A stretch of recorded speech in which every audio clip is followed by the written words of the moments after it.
Make space to embrace. You heard me right. Make space to embrace. Sounds pretty good, doesn't it? See, I can see some of you going like, I think he's telling us to make space to like embrace, like to hug or something. And like, I can hear myself saying that. That's not something I would be opposed to. My friends who know me would say, yeah, Craig enjoys a good hug every now and then. I would love to have a little more love and affection in my life. That, however, is not what I'm suggesting. Specifically, what I am suggesting, I'll tell you in just a minute. Let me tell you a little story first. A couple of days ago, I was at my doctor's office. Now, my doctor is fabulous.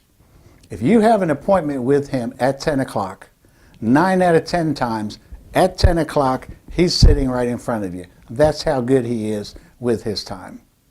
This day, however, he was running a little bit late. So as the nurse came in, you could tell she was rushing and getting vital signs and making her notations, and said to me, Craig, I really want to apologize. We're running a little bit late. I'll do my best to get you out of here on time. And I stopped her and I said, take your time, relax. I'm not in any particular hurry. And that kind of shocked her. She stopped and said, well, thank you very much for that, because it seems like just about everybody else is. Which really validated what I've been suggesting to you in other videos, and that is some of us have got our lives so packed full of stuff that all we're doing is running from one event to the next, to the next, to the next, and we're not even enjoying each one as we go. If we were to compare our lives to a computer hard drive or a USB, and we hit properties and looked at the state of our life, what we would read would be used space 100%, free space 0. The frustrating part of that is when we're trying to add something new to our life, there's no space for it. And so that maybe we need to change. It reminds me of a story of a friend of mine who was dating a woman, and they were living at the time separately. They then decided to move in together, and she was going to move in with him. She arrives on moving day with all of her stuff, grabs up some of her clothes, goes in the apartment and opens the first door to put her clothes in, and that closet is full. And she goes to the second closet and opens it up, and it's full. There's no free space in that one for her clothes. And she goes to the third cabinet, and she opens it up, and there's no free space there. And then frustrated, she goes back and says to him, and of course I'm paraphrasing right now, is, you know, you invited me into your life, but you didn't make any space for me. And to me, this is one of the most common self-defeating things that we do. We want new, exciting things in our life, but our life is already so packed full, there's no space for them. And I'm not just talking about clothes in a closet. Essentially, we do the same things with our lives as it relates to our health. There are people that I talk to who say, Craig, I've gained a little bit of weight and I want to lose it. So I've got to change my dietary habits, and I need to start an exercise program. But for the life of me, I can't figure out where I'm going to find time to exercise, because I don't have any time in my life. I don't have any space in my life available for that. Or people who come to me talking about their careers, and they want to change careers. And what that would entail is going back to school. And they say, Craig, I've got the money for this, but I don't know where I'm going to find the time to go back to school, even to go back to school doing an online course. I don't have the time for that. And so we know, going back to our hard drive, that if we're trying to add something new into our life, and we've got a hard drive that has 0 free space, we first have to delete something before we can open up some space for the new. And that then takes us to the decision of what to delete.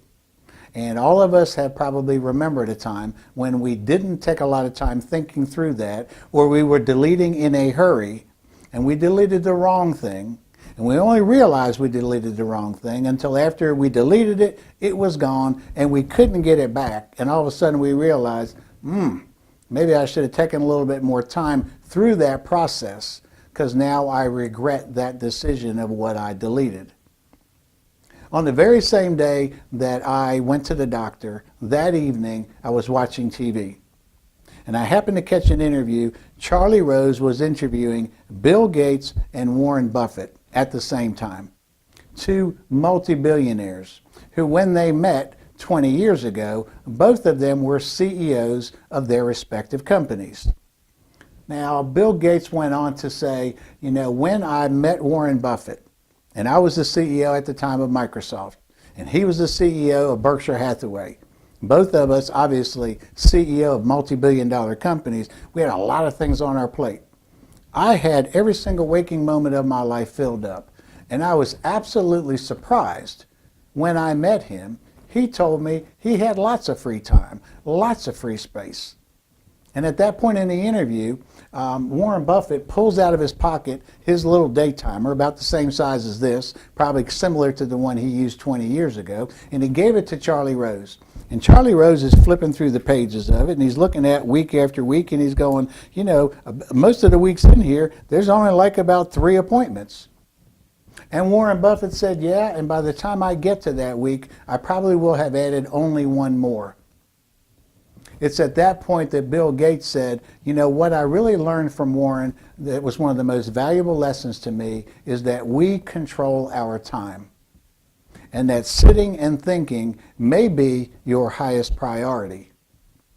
And that you filling every moment of your life with activity is not necessarily the positive that sometimes we think it is.